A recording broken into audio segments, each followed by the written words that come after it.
Welcome everyone to another TED Talks during lockdown. I haven't been too active because the listener numbers have just dropped. So yeah, it's not worth it when 50% of people are listening, not listening. I want this value to reach as many people as possible, especially when I have guests on. But today, I'm going to talk to you about project management. If you're watching this on YouTube, then you have the benefit of some slides that I prepared to talk alongside this. Now, I spoke about project management at PPN Knightsbridge, the event that me and Pippa host every second Tuesday of the month. It's free, it's on Zoom, so please message me for tickets or go to the PPN website and look at Knightsbridge yourself and you'll find the tickets there. We had, I think, 180 people last time and 90 the time before, so it's going really well. But we do something called Lessons from the Hosts, where we present sort of 15 minutes of just something we've learned or some core key value to give to people. So I covered project management. Now, just to make clear, I'm not a qualified Prince 2 practitioner. I'm not a construction project manager. The only experience I have in this is doing it myself. So if you're a project manager listening to this in construction, I mean, you know a lot more than me, and maybe you have no point listening. But anyone else who's starting out, I'm going to give you my experience and insight and tips into project managing your refurbishments. This is not going to be an A to Z guide, but I hope it will cover the core bulk of things and at least give you things to think about and implement that can change how your projects go. So, project management. If you're on YouTube, you can see what's happening on the screen. That is an aspect of project management, but it's not the core aspect. So,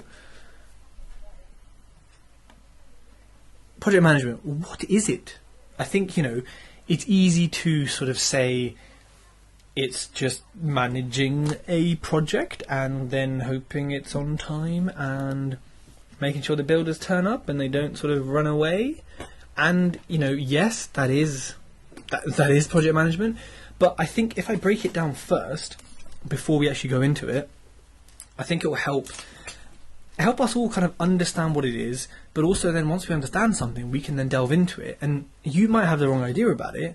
And if you're going to hire a project manager, and I'm not talking about for big developments and using QSs and PMs, that's totally different. I'm talking about buy-to-lets, HMOs, kind of small refurbs you might class them as. It's important to know what they should be doing. So one of the first things I think that it's important for a PM to do, and not all will do this, but I'm going off the example that you are the PM, is to have budgetary control. You need to know, where are we tracking? How much is left on the invoice? Where is the cash coming for to pay for this? If we're having to do extra work, how does this sit in the budget? And is it out of a contingency or is it out of a totally new fund? And where do we need to get this from? If we're coming under, which is very unlikely, then fantastic. Could we use that money because we have it on something to make it better? Or are we going to reallocate it to another project? It's important to stay on track with these things and kind of in a timely fashion. So Excel spreadsheets are great. I mean, QuickBooks and Xero you can use to kind of bookkeep, and you can use it to do business analytics, usually per bank account, so it may not work per refurb, but I find Excel quite useful in using different colors and different fields, and I've got a cost tracker for every project, so what the builder's quoted, what my extras are, kitchen, materials, bathroom, blah, blah, blah, and then I've got invoices that have been paid, and I kind of, instead of using, I'll get to this later, but I also use it to track progress via colors, which I'll talk about in a minute. If you're a project manager or you're looking for one, you need to have attention to detail. You cannot walk into a room that's been badly plastered or has been painted wrongly or the skirts are not fitted properly and you be like, yeah, this is quality, this, I like this, yeah, this is good, yeah, I'll sign it off. You have to walk in and be like, I hate everything. That's not right, this isn't right, why isn't that right? That's a millimetre off, that's a centimetre off. Doesn't mean that if it's a millimetre off, you need to get it fixed, but you need to be the kind of person who notices this, or your project manager needs to notice this, because when it comes to snagging, which is really, really important, a big job of project managers, you need to have an attention to detail, and as do you, right? And it helps if you've looked at really high-end stuff, mid-end, low-end, mid-refurbs, and you just understood, what bits need paying attention to, which often is a lot of it when you're snagging. But also as you're going along, my builder fitted a shower cubicle in like a sort of shower room we're making, but it's got a window there. And I said, so what about the enclosure? It's going to be sort of on the window. He was like, oh, yeah, missed that. I was like, okay, well, I'm sure you can make it look swag. But those little attention to details, if there was a project manager on site, they would have said, nope, toilet goes here and we'll put the shower room upstairs, right? Little things like that can make a difference, especially when it comes to swag. And also things being right, you know. Understanding jargon, you know, you need to know the difference between a plasterboard, a fireproof plasterboard, a moisture board, an elements board, the difference between a 18th standard regulation RCD box versus an old school one, what people mean by domino, electric board, like the differences between underpinning with concrete and underpinning with something funky like GeoBear, or what a cavity wall tie, you know. Understanding jargon is important. I personally love construction, so I'm really interested in it. So it comes naturally to me to want to understand these things and be really curious. But it helps, you know. Yes, you can pull the wool over my eyes because I'm not a builder, but my curiosity and my knowledge means that's much harder to do. And really, you need this kind of self-protection from potentially bad builders. And, you know, YouTube guides, speak to builders. There's quite a few builders on Facebook, may not be in your area, but they have personal brands. I think a few builders do courses. I've got 2 podcasts with Martin Rapley and Dan Hulbert purely about construction. So go have a listen to them. They're quite a few months old, so you have to scroll back and find them. I think they start with Q&A. You need to be process driven. And that means, okay, how are things going to work out? Okay, we've done this, right, what's next? What's the process? Okay, we've detected some damp. What's the process? What's our options? Which one are we going to take? How are we going to go through it? How is it going to take? Fine, okay. And generally when we approach all refurbs, what is our first process? When we walk in, we want to do this. You want someone or yourself to be driven by that. You don't have to be a total process geek, but you need something. Timing. You need a project manager to be able to hold builders to account and also to understand the timing. You know, you can't have a project manager come in and say, yeah, Tej, plaster the whole house? Yeah, one day, mate. Yeah, easy. You need to be thinking, you're a shit project manager. Unless you've got 20 lads on site, it's not practical. Like, there's certain things you'll learn are just not practical. So it's important for them to understand the timing and for you to understand it. And honestly, it is so difficult. Take it from me, 15 refurbs later, when builders say it takes this long to do something, I'm just like, but how? Like, I just can't imagine. Like, I'm just like, what? But it's just, really? And I always doubt it. I'm always like, really? You know? And actually, because of that, at some point when lockdown is over, I'm going to go on site with my builder and say, look, let me spend a day with you. Let me spend a couple of days. Like, just take my gear and just work, labour, you know? Because I want to understand it and I just cannot. And it's not good because I don't want to be doubting the time frames. I want to say, yep, that takes that long. I've seen it myself. I've done it myself. Happy days. You know what I mean? You might think that's extreme, but I love it and also find it quite meditative doing like physical work. But it will help me in my relationship with any builder so much, and my understanding that for me it's so worth doing that, because there's no way in hell I'm going to understand it by just being told or seeing pictures, you know. Understanding of construction, this goes back to jargon, you know. Your project manager or you need to know like the steps, you know. If you're building a house, you really should understand what the main key steps are and what they consist of. You can outsource it totally, sure, but it's always good to have oversight of what's happening. So, you know, you need to an extent, understand construction. You know, if someone says, oh, we can't paint these walls, they're really rough, we need to replaster them, are they telling the truth? Is that what's normal? Yeah, but how do you know that? So you have to understand it. Again, YouTube, asking builders, you know, going on site with them and just being curious. Oh, why are you doing this? What are you doing that for? You know, and yeah, they could say, oh, but chances are they're going to explain it to you, because it's not like you're going to go do it yourself, is it, right? You're asking out of curiosity. And I always tell my builders, look, I ask lots of questions, you know. I want to learn what you're doing. I want to understand what you're doing. So it is important to understand it. There's a lot of project managers who don't understand it. And I'm like, how have you done so many refurbs?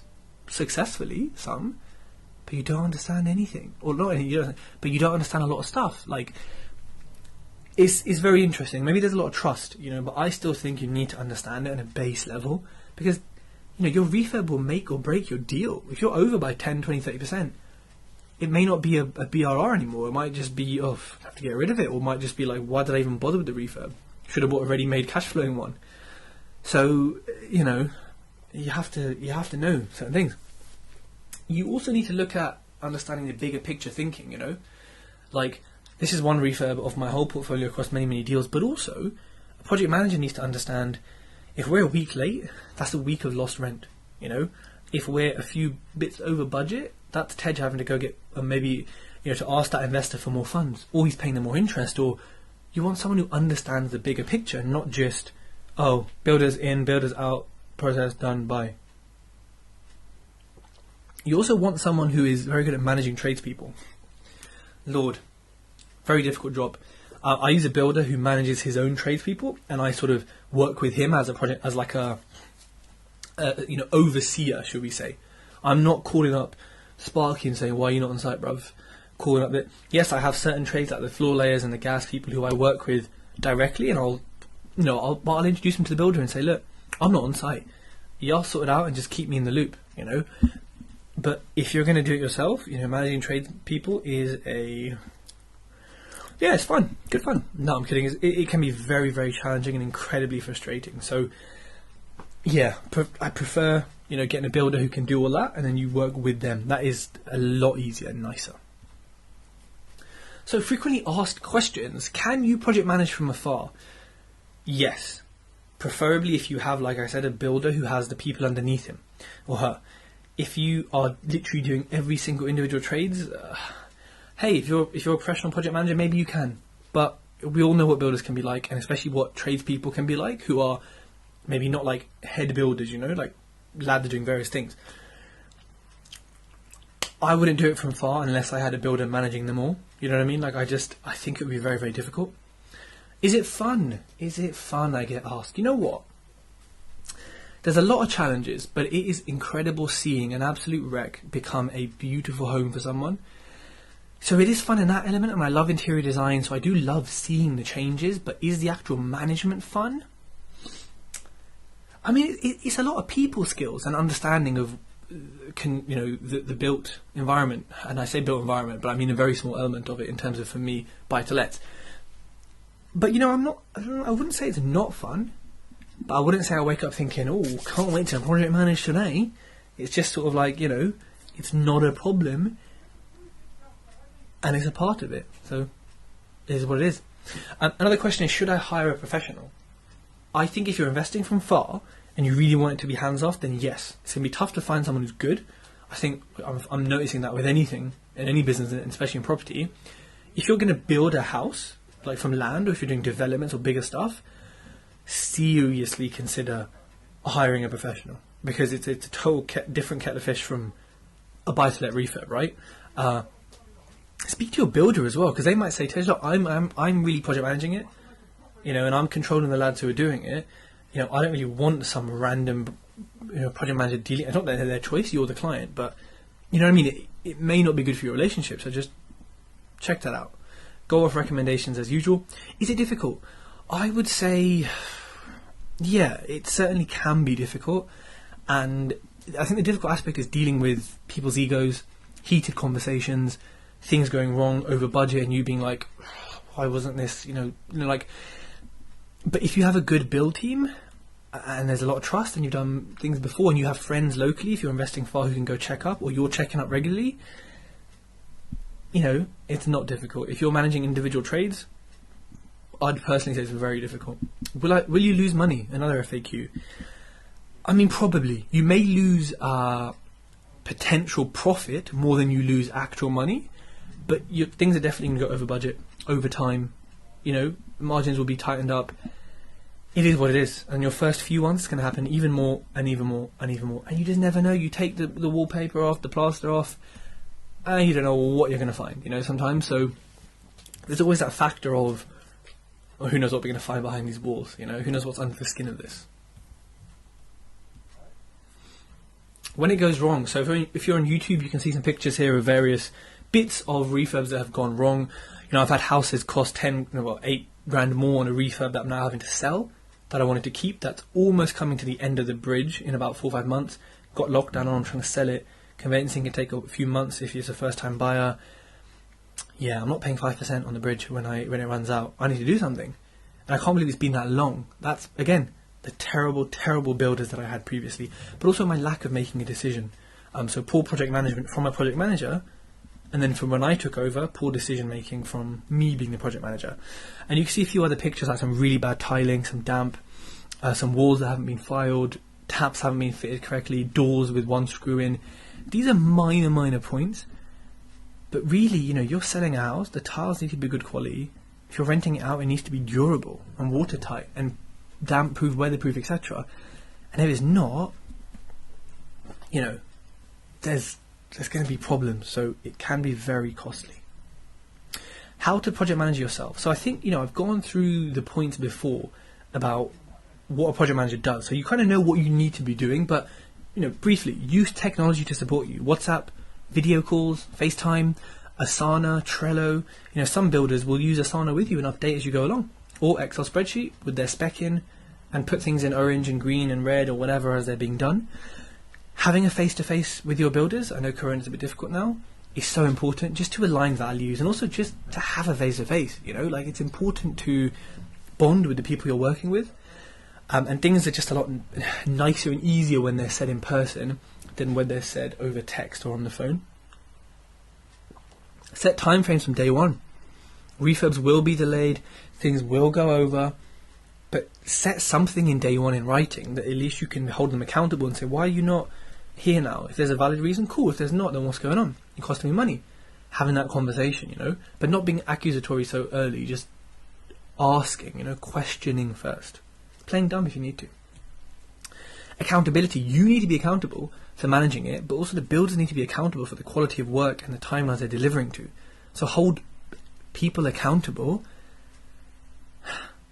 and read about construction. YouTube, online, I've already said this part. Understand what is going on. There's plenty of useful tutorials online and plenty of builders who post useful information.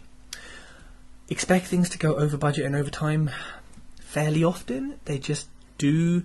Maybe, I'm setting my sort of, I don't go over budget as much, but over time, maybe I'm setting the time too quickly. Or, there's coronavirus, I have certain builders, I'm giving lots of properties to, there's certain things you have to balance and factor in. Hey, if you want to work with the same good builders, they may spread themselves slightly thin on your properties, and you have to accept that if you want to work with them because you trust them and they're good. It's that risk and reward versus going out and get someone new who could mess it up, right? Pictures and evidence. We all have expensive ass phones. Builders seem to have the most expensive phone. Builders and kids, they have the most expensive phones I've ever seen. Get pictures, get videos, get evidence, right? You need proof. You cannot be paying for anything. You cannot be sending any money across without evidence. I don't care what they say. Oh, we worked hard all day. I don't care. Pictures and videos. Evidence is not difficult. It's really straightforward. Everyone can do it. Everyone has WhatsApp, right? Good quality pictures before you pay if you're not on site, right? And I think this mantra applies to anything. Hire slowly, fire fast. Take your time finding builders, but get rid of them ASAP. Make sure you have contracts with them, whether it's a JCT, Joint Contracts Tribunal, or it's just a written contract, which probably most buy-to-lets is a smaller kind of written or emailed contract with clear agreement from both parties. But the most important thing is to not micromanage, but also manage enough that they know that you are watching, and making sure things happen. So that has been my podcast and YouTube video on how to project manage. Again, not the total guide, but I hope it gives you some food for thought and some value and shows you how you can project manage yourself if you really want to, or if you want to find someone. It's giving you some things that you should really be looking for in that person. If you haven't left a review, it's really strange. There's like tens of thousands of listeners to the podcast, but people don't know you can leave reviews. You can. So if you appreciate it, I don't care if you're on Spotify or anything, go to Apple or iTunes, you can leave a review there, and you can also leave a review on the Facebook page.